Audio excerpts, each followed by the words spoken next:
얘가 죽기를 바랬던 것 같아요. 온몸이 다 그냥 피멍 같았어요. 그냥 맞아 죽은 것 같아요.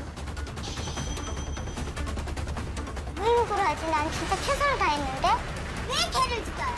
죽인 게 아니라 죽었어요! 가족처럼 아끼고 사랑하는 반려동물이 아프면 당연히 동물병원에 믿고 맡기게 되죠. 그런데요, 지방의 한 동물병원에서 단순한 아토피로 입원한 반려견이 불과 일주일 만에 싸늘한 사체로 돌아왔다는 제보가 있었습니다. 이처럼 이 동물병원과 관련된 법 제도가 좀 미비한 상태인데 당장 가능한 제도적 보완책 뭐가 있을까요? 일단은 반려동물의 법적 지위를 생각해 볼 수 있는데요. 반려동물을 물건으로 바라보는 우리나라의 법적인 시점에 있습니다.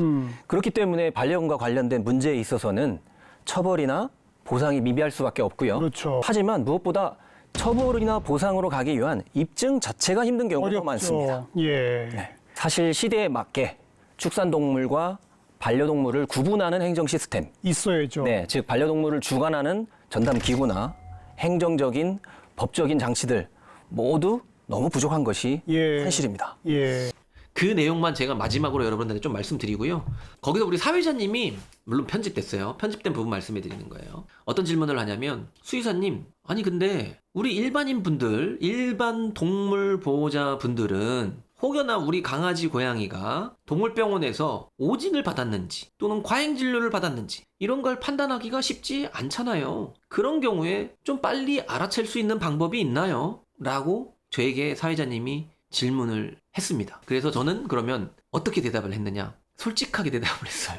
제가 알기로 그런 방법은 없습니다. 그렇기 때문에 가장 중요한 것은 보호자분들이 애초에 그런 병원을 가지 않는 게 중요합니다. 그러면 그런 병원을 구별할 수 있는 방법이 있나요? 있습니다. 어렵지 않습니다. 그런 병원들, 지금 우리 방송에 나왔던 그런 병원들이 주로 하는 말들이 있습니다. 이 아이는 이 수술을 하지 않으면 죽습니다. 이 방법밖에 없어요. 그리고 이 치료는요, 저밖에 못하는 거예요. 이런 멘트를 하는 병원은 걸으시면 됩니다. 왜냐, 정상적이고 일반적인 병원에서는 그렇게 절대 설명하거나 상담하지 않고요. 이 아이가 어떤 수술이 필요하다고 하더라도 이 수술이 필요한 이유, 그리고 이 수술을 했을 때의 부작용, 하지만 그럼에도 불구하고 수술하는 게 좀 더 나은 이유, 여러 가지 경우의 수들을 얘기해 주고 그 경우의 수들 중에서도 보호자분이 선택할 수 있는 어느 정도의 여지를 주는 게 그게 일반적인 병원이고 일반적인 수의사 선생님입니다. 근데 보호자분들은 단정적으로 말하는 병원에 혹하신 거잖아요. 그런 병원만 피하신다 하더라도 이런 사건 사고들은 피할 수 있습니다. 제가 늘 말씀드리죠. 좋은 병원 뭐라고요? 상담하라 그러잖아요. 상담. 나를 잘 이해시켜 주는지, 여러분들한테 이 진료와 이 수술과 이 치료 방법, 이 입원 치료 이런 것들에 대한 이해를 정말 정확하게 잘 시켜 주는지를 들어보시라고요. 단점들도 얘기해 줘야 돼요. 근데 이렇게 하면 이렇게 될 수도 있어요. 이런 것들은 좀 약점입니다. 그렇기 때문에 보호자분들이 이런 것들을 감안하셔서 선택을 하시는 게 필요해요. 나는 상담. 그렇게 하고 들어가면 된다는 거죠. 그 방송에서 저에게 만약에 발언 기회가 많이 있었다면 저는 하고 싶은 얘기는 그런 거예요. 그런 사건 사고에서 피해를 보신 분들은 정말 가슴이 아픕니다. 법적으로 갔을 때 그 피해자분들이 정당한 보상을 받기란 쉽지가 않아요. 승소한다고 하더라도요, 어차피 민사소송이고 강아지가 사망한 정도는 우리나라에서 아직까지 그렇게 큰 보상 해주지 않습니다. 적절한 보상 못 받으세요. 안타까운 일이에요. 그럼 제일 중요한 건 아직까지는 우리나라에는 그런 인프라가 없기 때문에 동물을 아직도 물건으로 보잖아요. 그런 상황에서 뭐 어떤 처벌과 어떤 보상을 기대할 수가 있겠습니까? 그러면 지금 중요한 게 뭡니까? 저는 방송에서도 말했지만 우리 반려동물과 관련돼 있는 기관이 독립적으로 설립되는 게 저는 순서라고 생각해요. 그게 시작이에요. 그게 뭐 처벌을 강화해 주세요. 처벌을 그냥 어떻게 강화해줘요? 아니, 동물을 물건으로 보는데, 헌법에서 동물을 물건으로 보는데 우리가 물건을 파손했다고 해가지고 뭐 갑자기 징역 5년 이렇게 때리라고요? 그게 법상으로 안 맞잖아요. 바뀌어야 되잖아요. 그런 것들이 모든 게 하나하나가 바뀌어야지 바뀐단 말이에요.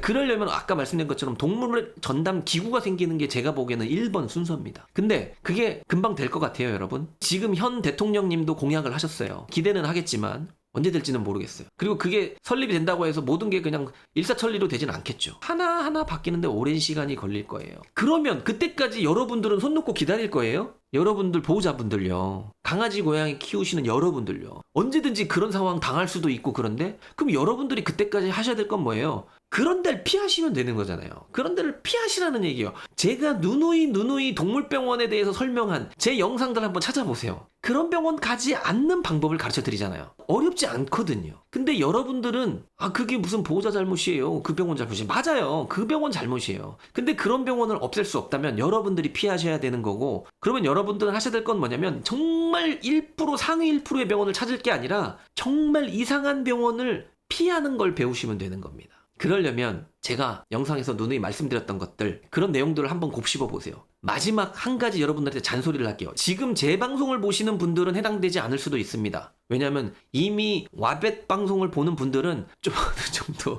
의식의 수준이 좀 많이 높아졌을 거라고 저는 믿어요.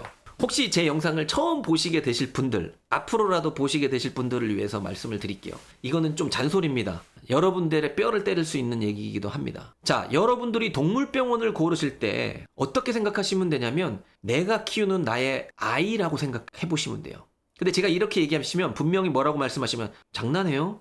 내가 키우는 강아지 고양이 내 새끼라고 생각하는데요. 내 자식이랑 똑같은데요. 분명히 그렇게 얘기하실 겁니다. 하지만 다시 한번 생각해 보세요. 제가 지금부터 말씀을 드릴 테니까. 자, 예를 한 가지 들어보겠습니다. 저희 딸아이가 만약에 독감에 걸렸어요. 그래서 애가 막 열도 팔팔 끓고 너무너무 아파해요. 이 아이를 데리고 제가 가까운 소아과 병원에 갔습니다. 근데 소아과 의사 선생님이 우리 아이를 탁 보더니 우리 아이가 너무 괴로워하고 너무 아파하는 모습을 보고 눈물을 흘려요. 속상해서. 얘야, 너 얼마나 아팠니 그동안? 너무너무 힘들었지. 잠도 못 잤지. 진심으로.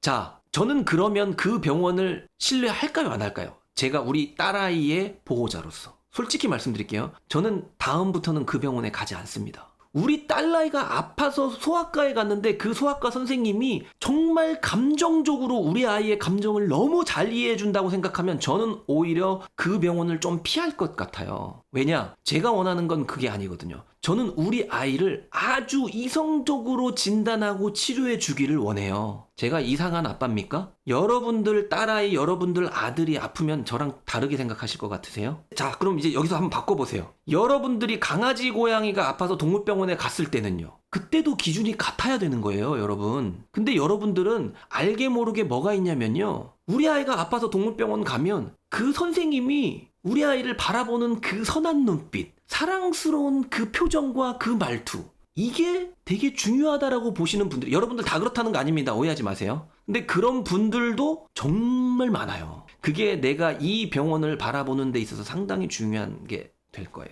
그 다음 두 번째, MBN 나온 영상에서도 있었던 부분입니다. 거기서 피해보신 분들 중에도 어떤 분들이 많으냐면요. 우리 아이가 어디가 아파서 갔는데 피부 아토피 때문에 갔는데 그 선생님이 정말 예뻐해주면서 얘는 너무 심하니까 입원해서 치료합시다 하면서 뭐라고 얘기하냐면 어차피 입원해서 아토피 치료해야 되니까 중성화술 안 했으니까 이참에 중성화술을 하죠. 선생님이 그렇게 얘기하는 거예요. 네? 그랬더니 이제 선생님이 그냥 입원한 김에 어차피 중성화술 해주는 게 이 아이한테 좋으니까 제가 중성화술은 무료로 해드릴게요. 이렇게 얘기하니까 정말 감사합니다. 이렇게 하면서 중성화술까지 맡기신 거예요. 자, 다시 바꿔볼까요? 제가 우리 딸아이를 데리고 병원에 갔어요. 근데 우리 아이가 수술해야 될 곳이 있어요. 뭐 얼굴에 여기 큰 혹이 있다고 칩시다. 없지만 있다고 칠게요. 이 수술은 해야 되는 아이예요. 근데 우리 아이가 이 치료를 받으러 가지 않았어요. 다른 치료를 받으러 가는데 그 선생님이 이 혹을 보고 우리 치료하는 김에 우리 딸아이 이 혹을 제거하는 수술을 하죠. 어차피 다른 치료도 좀 오래 걸리니까 이 수술은 제가 무료로 해드릴게요. 그러면 제가 그 병원에서 이 혹을 떼어내는 수술을 할까요, 안 할까요, 여러분? 아빠로서, 보호자로서. 전 안 합니다. 여러분들은 어쩔지 모르겠지만 저는 안 합니다. 저는 우리 딸 아이들 병원에 갔는데 오히려 병원에서 무료로 해줄게요. 50% DC에서 해줄게요. 이러면은 저는 더 안 할 거예요. 왜요? 저는 더 의심이 되거든. 저는 내가 사랑하는 내 자식들은요, 완벽한 치료를 받고 싶어요. 필요하다면 비용을 100% 지불해서라도. 그리고 저는 그런 데 가가지고 수술비 좀 깎아주세요 이렇게 안 할 것 같아요. 왜요? 저는 돈이 많아서요? 아니요, 절대 그런 뜻이 아니라 혹시 내가 막 깎아달라고 떼써가지고 만약에 깎았다고 치면 그 병원에 있는 선생님이나 혹시 간호사분이 조금 조금이라도 마음이 조금 불편해져서 아니면 조금이라도 좀 짜증이 나거나 그래서 우리 아이를 진료를 하거나 치료를 하거나 수술을 할 때 조금이라도 소홀하면 어쩌지? 라는 그런 마음이 들 것 같아서 저는 이게 부모의 마음이라고 생각하거든요. 제가 키우는 제 반려동물도 정말 제 자식 같다라고 한다면 그 기준을 내 사람 아이들과 똑같은 기준으로 생각하는 게 진짜 사람 아이 같다라고 생각할 것 같습니다. 이거 좀 너무 많이 나갔다고 생각하시는 분들도 계실 것 같아요. 하지만 이런 기준으로 여러분들이 동물병원을 바라보신다면 절대 당하지 않습니다. 그 말씀을 좀 꼭 드리고 싶었고 제가 이 말씀을 드려서 좀 오히려 실망하거나 반대되시는 분들도 계실 수 있을 것 같아요. 죄송합니다. 네.